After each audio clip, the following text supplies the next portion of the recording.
নির্বাচিত সরকার সেনাবাহিনীর অভিভাবক হিসেবে কাজ করে। গত 9 মাস ধরে বাংলাদেশের সেনাবাহিনী অভিভাবকহীন। ইউনূসের অন্তর্বর্তী সরকার ও বাংলাদেশের সেনার দ্বন্দ্ব প্রকাশ্যে।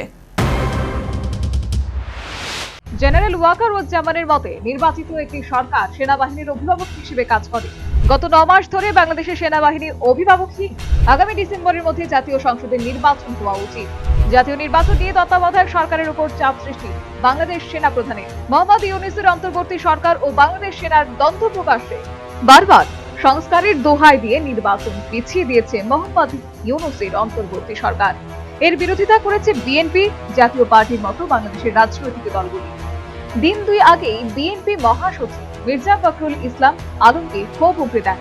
তাদের অভিযোগ, অত্যন্ত সুপরিকল্পিতভাবে জনগণকে অধিকার থেকে বঞ্চিত করা এবং ভোটের অধিকার থেকে বঞ্চিত করার পায় করা শুরু হয়েছে।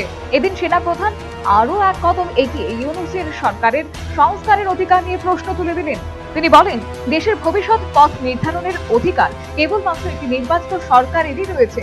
সেনা প্রধানের এই মন্তব্য তাৎপর্যপূর্ণ বলে মনে করা হচ্ছে। তাছাড়া মায়ানমারের রাখাইন প্রদেশের সঙ্গে মানবিক করিডোর স্থাপন নিয়েও প্রশ্ন তুলেন জেনারেল ওয়াকার। তিনি বলেন, জাতীয় স্বার্থের কথা মাথায় রেখে এই বিষয়ে সিদ্ধান্ত নেবে একটি নির্বাচিত সরকার। বুধবার ঢাকার সেনা নিবাসে সেনা দরবারে উপস্থিত সেনা অফিসারদের ওয়াকারুজ্জামান আশ্বস্ত করেন, আগামী 1 জানুয়ারির মধ্যে একটি নির্বাচিত সরকার দেশের দায়িত্ব গ্রহণ করবে।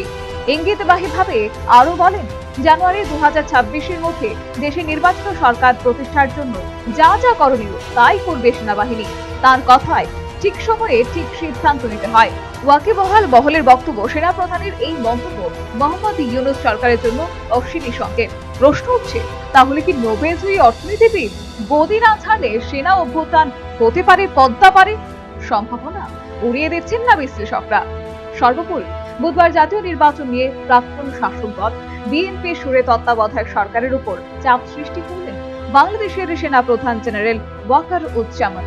এতে করে যে মোহাম্মদ ইউনূসের অন্তর্বর্তী সরকার ও বাংলাদেশ সেনার দ্বন্দ্ব প্রকাশে এলো তা বলাই বাহুল্য। Bureau report, news vanguard.